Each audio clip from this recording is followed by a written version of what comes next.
Welcome back to a magical dimension of love and chaos, wonder and expansion, with none other than the hottest hot mess you know, Trixie Morella. What's good, beauty queens, kings, and monarchs? It's none other than the hottest hot mess that you know, Trixie Morella. Hello, my beloveds. Long time no talk to, I think. I have been filming a lot of, I went for a while not filming a lot of content because I mentioned in the video about my chalazion, and then plus even after I got that surgery, lots of things have happened. So now recently, like within the past month, I've been filming a lot of YouTube videos, and I don't know the order in which I'm going to upload them. So in case this is your first time seeing me in a minute, what's good? You know, like I got green hair, I have thin eyebrows and nose things, you know, they're looking green and mean. Today, I just wanted to tell a story time, a fun little story time. It's not so fun, it's kind of scary, but that makes it fun. It ends well though. So this is a story of something that happened to me a few years ago in summer of 2019. So here goes. Get your popcorn, you know, like get something to hold on to your seats. It was something kind of scary and chilling. So a few years ago, about 2 years ago, almost 2 years ago now, I was in Texas staying with a family member because I was out of college. You know, like I finished my first year of college and it was summertime, and so then I had to go stay with a family member. And so I'm at my family member's house, at my aunt's house, and I'm staying in my cousin's room, because my cousin was like never home, so I was just like staying in my cousin's room, you know, chilling, being mentally ill, you know the vibes. So yeah, I was in there. And this was kind of fresh out of me being in the psych ward. Can I go back and tell that story first? Yeah, honestly, I think that's a good preface. Like, I'm not even gonna I'm gonna keep all that in there just so y'all can see how my brain works, because it is kind of crazy. But okay, I'm gonna rewind this story a little bit to before I got to Texas.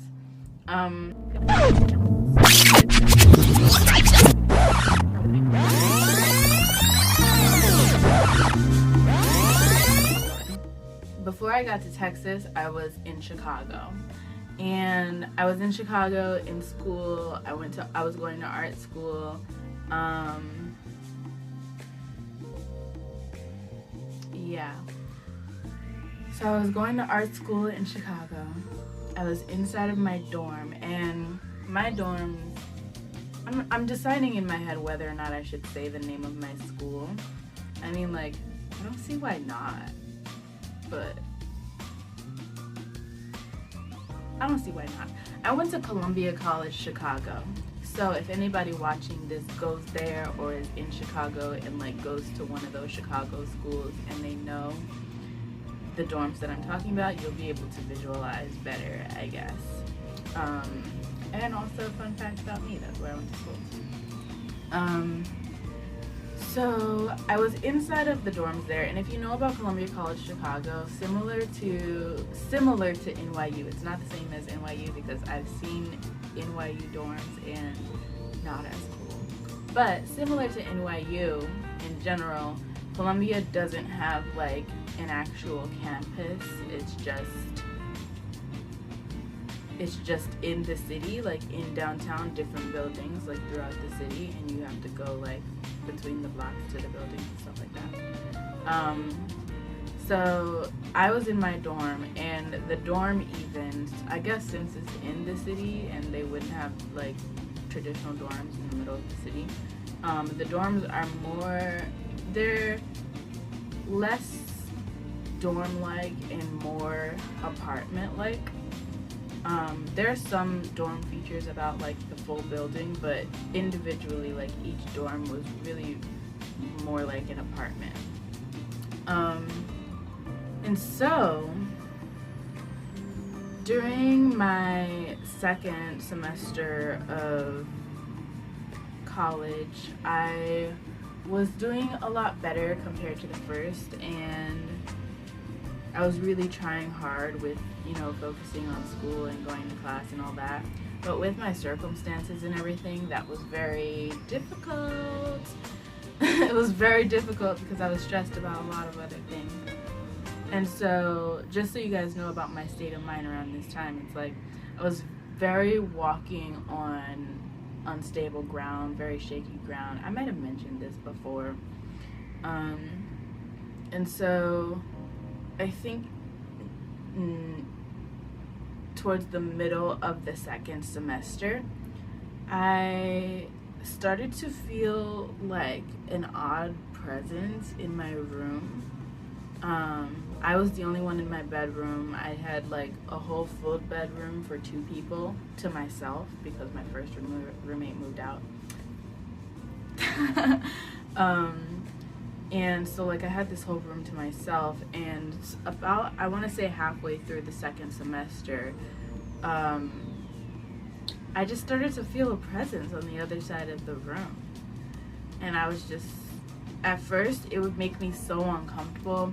I couldn't sleep at night. Like I wouldn't be able to fall asleep because like I would be trying so hard to, you know, put my head under the cover, close my eyes, or I would even like watch stuff on Netflix. That was one thing I did a lot back then. I was very deep into a lot of shows on Netflix, and kind of immersed in those worlds. And it would just take me forever to fall asleep at night because I just didn't feel safe. I felt like there was a presence in my room that wanted to do something bad to me. That's the initial feeling that I was getting, that it wanted to do something bad to me. And this was just a feeling. I didn't see anything at this point, you know, nothing actually weird happened. It was really more just like a sentient feeling. Like I felt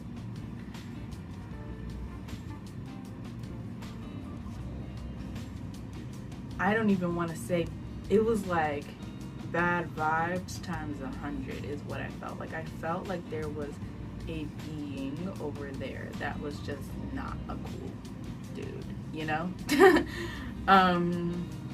So yeah, and that is how it started. I was having trouble sleeping. I really didn't like being in an apartment. And then at some point, after maybe a few weeks, maybe even a month of sleeping through it and sleeping in there with that, I eventually asked my best friend, who lived right down the hall, 2 doors down from me, like perfect. I asked my best friend if I could start sleeping in her room and like sleeping with her. Like I told her, I was like, I could make a pallet, I could sleep on the couch, but she has a queen size bed, so I was like, or we could share, like, you know? But she ended up saying yes, and she said that I could sleep at her apartment, and so that's what I did. Like I did live in my apartment. Like I would go and have breakfast in my own apartment and do my shit in my own apartment. But when it came to be like nighttime, I just wouldn't sleep in there. So that was the thing. And eventually it came to be spring break. So some time had gone on and spring break had rolled around, and I didn't have anywhere to go at the time.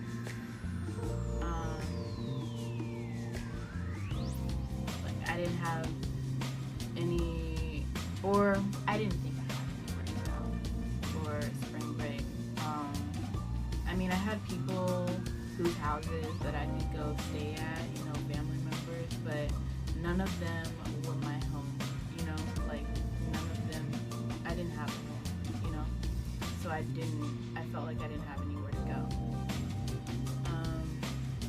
And so once my best friend left for spring break and she wasn't in her apartment anymore, she obviously wasn't going to give me the key to her apartment, just like be in there, like, you know, like be in there like swimwear. Especially not me for a whole week. As forgetful as I am, I would lose her key and then she'd have to pay for another one. And I was already at that point, what's the word? I'm always asking what's the word. What's Gibby thinking about?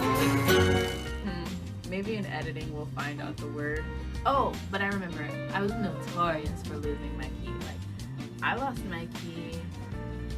I'm probably still in debt to that school for losing my key so much. Like, I probably still have to pay them. That's the point. So yeah, I had to stay in my own apartment, and literally the first night, it was literally like, I don't know if that presence had grown stronger or if I was just more aware of it.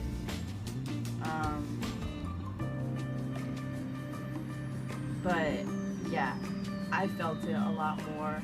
I could hardly even go inside of my bedroom. So I ended up sleeping on the couch because my roommates were gone too. Like, it's spring break, pretty much everybody in the dorm is gone. So I ended up sleeping on my couch because I really didn't want to go inside my room because I like felt that way. And then that was just like the prelude to the story of when I actually saw something and felt physically something in my room. Oh my gosh, that was just like the preface. Like, that was something that you needed to know. And after that, this is a separate story, but in a gist, after that I went to the psych ward, and then after I got discharged from the psych ward, I went to, well, a little bit after I got discharged from the psych ward, I went to live in Texas. So, not immediately after, but a little bit after. So, fast forward to living in Texas. Editing, put that.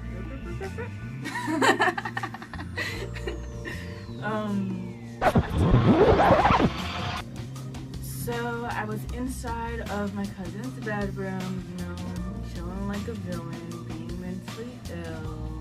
You know, I would do different things. I'd do my makeup. I was learning a lot this whole year about doing makeup. I was watching Netflix because even post being in the hospital, that was still one of my like unhealthy coping mechanisms, was immersing myself into alternate worlds, like via Netflix, like by binge watching shows and never not watching a show, you know. And there was one day. And this is also, I'm just getting out of the psych ward. I think that's why that was important to tell. I was just getting out of the psych ward, meaning that I was adjusting to new medications and stuff like that. So for skeptics, like, I'm gonna put that in there, like, that was happening. But this happened. Like, I know what happened, and I was there, and it was crazy as fuck.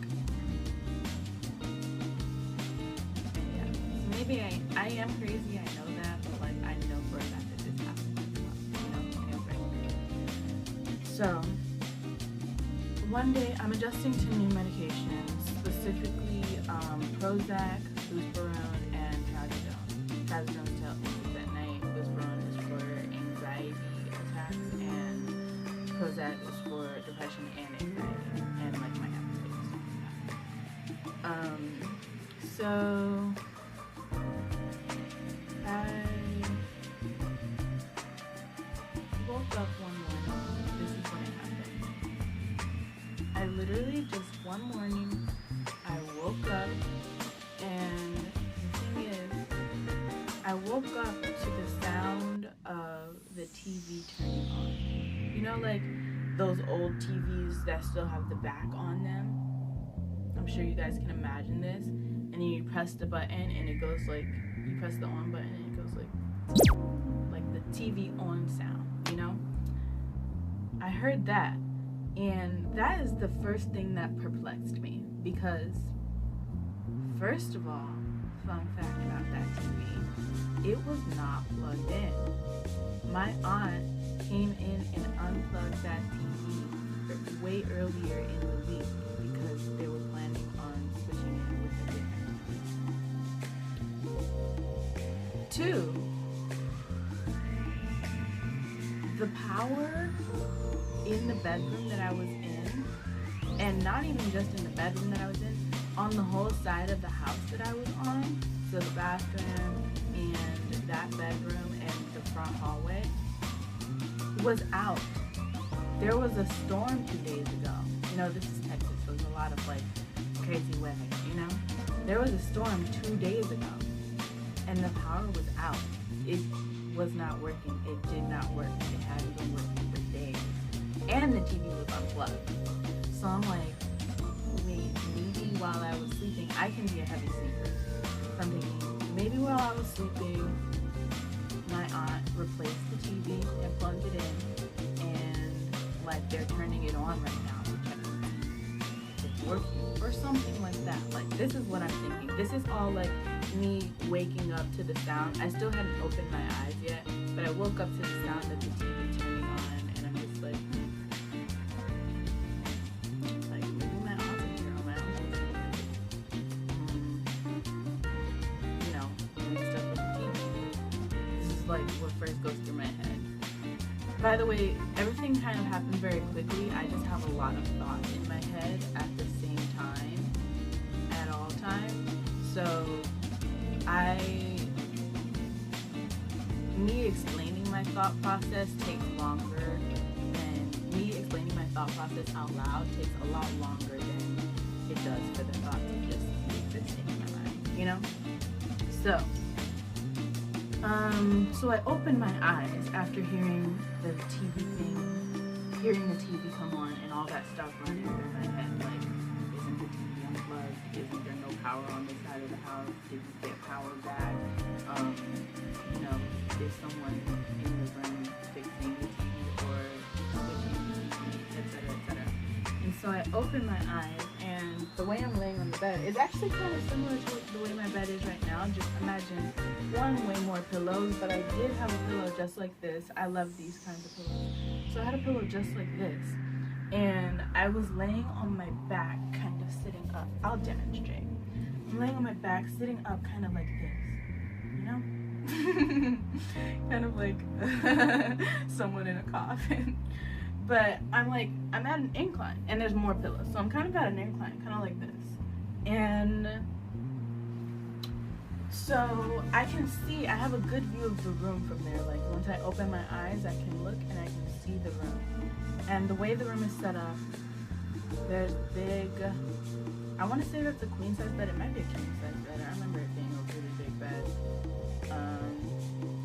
There's the bed, and it's up against the wall, kind of like this.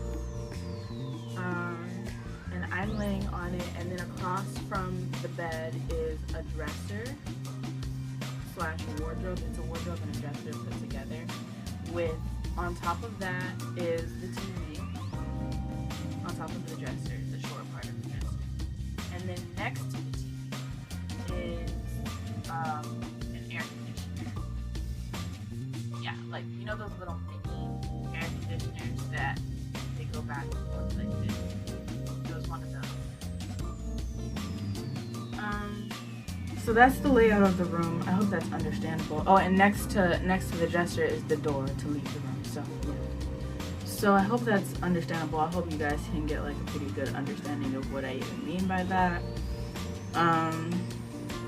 So this is what happens. I open my eyes and I look. I have a really good view of the room. I can see everything in the room from the way that I'm laying. First of all, the first thing that I noticed is that the TV is on. The red light that shows you that the TV is on. And remember, this is one of those TVs with a back on it. So it's like, it's one of those, it's kind of old school. Not that old, but it's old school, you know, not flat screen. And so, you know when those TVs turn on and there's nothing on the screen, it's just a blank screen, but you can tell that it's on because it glows kind of like a green color, like a green color. It was looking like that. So like it was on, but there was nothing on it. And I was like, wow, like I swear that one, we don't have power, and two, that's not plugged in. Like I could have sworn. And I just keep looking around, and then after a few seconds, I want to say like 10 or 15 seconds, I realized like, hold up. I can't move. Literally, I realized that I had woke up in sleep paralysis, and I think that was like, I want to say that was the first time I had ever had sleep paralysis. If I've had it before, it was when I was very young, and more briefly. No, I have had it before, but it was when I was younger, and I do remember it because I remember everything. But this was the longest I had ever had sleep paralysis. So it was about 10 or 15 seconds that went by when I even noticed that I had sleep paralysis, and I was like, oh crap, like that's crazy, like I can't move, like what the heck. And maybe 5 or 10 seconds after noticing that, over next to the TV on the dresser, I noticed the air conditioner thing that was sitting there. I don't think that was plugged in either. No, nothing was plugged in. That, literally, I watched it. Mind you, I had a view of the entire room. I'm laying like this, you know, stuck laying like that, for that matter. So I can see the whole room. The air conditioner next to the TV, I watched it go like this. It went upwards off of the dresser. Slowly too, like it wasn't quick, it wasn't like it fell or got knocked over or, you know, and it was unplugged. So it went like upwards, like hovering. Over to the side like this, and then it like rolled downwards to the floor, and I heard it hit the floor. And then once it got to the floor, I felt something. I thought it was the thing rolling under there, but even if it was that, like, it's not big enough to do what I felt happen. Literally what happened was it was on the floor. I found out later that it was only next to the bed. But it was on the floor, but once it got to the floor, and it was out of my eyesight because I'm laying like this and it's like at the front of the bed, so I can't see it anymore. It's out of my eyesight. And once it was out of my eyesight, after I heard it hit the floor, I felt my bed literally raise up, like something had just crawled underneath my bed. Like, I'm gonna use a pillow. I'm on my bed right now, so I'm gonna use a pillow that's here on my bed. Hold, please. Okay, so here's a pillow. Here's me, you know, laying this way on the bed, and here's my face up here, so like I can see the room from all the way up here. The thing is, like, up there it comes up, you know, rolls over, and then rolls down to the front of the bed. So if I'm up here, I can't see it anymore. What I felt was like this. It was literally something crawling underneath my bed. I felt the mattress raise up starting from my feet all the way to the back of my head. I felt that. Like something large crawled underneath my bed. And at this point, I'm thinking, like, what the? Like, maybe it's an animal.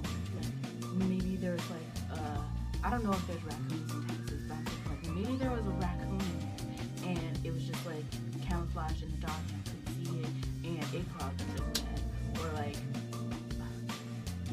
I mean, my next thought was that it was a demon. Like, that's pretty much where my mind raced to. It's like, what was that? Like, was that a demon? And I was still stuck, by the way. I still couldn't move. I just felt that. And I saw that. The freaking... This was my evidence to myself. Like, the air conditioner thing, when I woke up, was next to the TV. When I eventually what happened is after maybe 45 seconds after the thing crawling underneath my bed, I was finally able to, like, move a little bit. I sighed finally because I was breathing, but it was so shallow. I was just like, you know, and I finally took, like, a sigh, like that, and I immediately called my best friend, the same best friend who lived down the hall from me when we were in the dorms, and was my best friend, like, and let me stay in her apartment when the other thing was happening in Chicago. Maybe they were separate things, maybe they are not, maybe they were not, I don't know. They felt different, like the energies, but both of them were scary. But the second one was just very scary.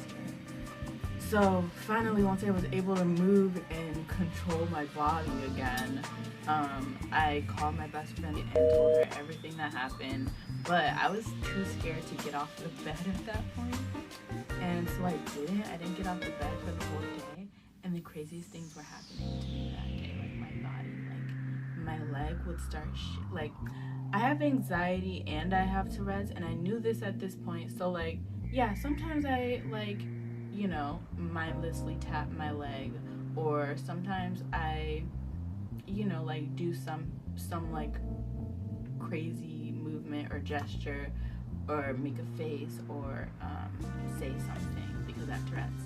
And I already knew that at that point, or I knew. I wasn't actually diagnosed at that point, but this was different. What was happening? It was like,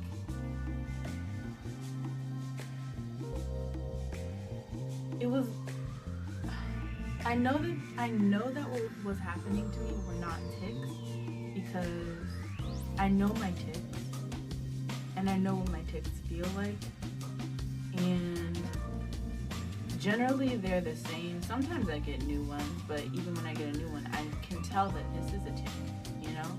Like, it feels like the same experience, I guess, like, every time. But this was like, it felt like something had, like, taken over my legs, and my legs would start shaking vigorously for anywhere from 30 seconds, 2 minutes at a time. My Tourette's doesn't do that, you know? Even when I have anxiety, like, when I'm tapping my leg, that's voluntary, and it's minor, and, like, you know? And so I was just so scared this day, and eventually when nighttime came around, I was like, I'm not sleeping in here. So my aunt had finally gotten home from work. Oh, that's another thing. My aunt and uncle weren't even home. They had already left for work. So the whole theory about them switching out the TV and all that, meh, you know? So once they did get home, I was like, I'm not sleeping in that room. Like, can I sleep on the couch? And they were like, yeah, sure. And so I slept on the couch. And I think it was just the next day, I was like, I'm not trying to be dealing with this. What am I supposed to do during the day if I can't go into the room? You know? I called my old mentor from church. I used to go to a non-denominational church, and I had a mentor. She was a youth mentor, and she, like, had a really, a really big part in, like, raising me as a person, literally. Like, it's crazy. It's like, I literally love her. But I call her because, like, I trusted her about spiritual things. I know that, you know, she believes in demons and stuff like that. And I figured she might know, like, what do I do? Like, you know. And she did believe me. Like, she didn't make me feel crazy or anything like that. She did want to, like, go through a checklist and be like, let's make sure this is actually what you think it is. Like, you know, like, maybe it's your meds affecting you. But I, to myself, debunked that because I was already at the time that this happened, I was long adjusted to my meds. And I was not only long adjusted to my meds, but the things that happened don't coincide with the side effects of these medications that I was taking. And she wanted to make sure that, like, maybe I was like, too stressed or something like that. And I was like, in some ways, but, like, not really. Like, I have a place to stay, and my aunt cooks me 3 meals a day, literally. I had a job at the time. I was bored because there's nothing to do other than, you know, doing makeup and stuff. I was still sad about being someone who didn't have, like, immediate family to depend on, you know? Like, I felt bad that I had to be staying in my cousin's room. Like, it felt like I was being kind of like a bitch. But all that aside, it was irrelevant. Like, I was cooling, and then there was just a demon in my room, you know? And so, my mentor, she did the guitar, and what she did was, she spoke on the phone with me, and I put her on speakerphone, and I went back inside the room, and I prayed with her. I am a witch, and my, you know, source is the Creator, God. I have an idea of who I think God is, or of who God is to me. In a lot of ways, it lines up with my mentor's idea of God, not in all ways, which is why I don't go to that church anymore, and why I'm now a self-practicing witch. But I did trust her enough to, like, I know that she has this spiritual authority to tell a demon to, like, pipe them, like that, you know? Like, I really do trust that. So that's pretty much what she did. She didn't really command the demon at all to leave. Like, she didn't what's the word that people do? She didn't, like, do, like, an exorcism or, like, a banishment or anything like that. She didn't even do that. So pretty much all we did was pray for my protection, and we, like, affirmed into the universe that, like, even if there is a demon under my bed, like, what the fuck is that demon about to do to me when I'm protected by the person who made the omniverse? Not shit. And honestly, like, that's the end of that story. Like, I still sometimes, not sometimes over time, but, like, within the next week or week and a half, like, I felt the presence of the demon, and I was like, I was not even like, you, I was just like, sup? Like, I mean, like, you're here, I'm here. You know, like, I'm just here and you're just here, so, like, I don't really know why you're here, because, like, you can't do anything bad to me, you know? And so eventually, like, I did feel the presence leave, and I have not, since then, I've not personally felt, I've not I personally have not had to deal with, again, a demon attached to like a bedroom of mine. I have, sure, there's spirits and demons and energies and all that everywhere. So like, sure, like I've come in, or not come into contact, but just like observed and experienced some more, because it's been years since then. But like, I've not since then had, you know, anything attached to me, none of my clothing, you know, none of my spaces, none of the space that I can consider my own. I've really been adamant about protecting my home, like ever since, well, even since before then. I usually pray over a room, like before I inhabit it, but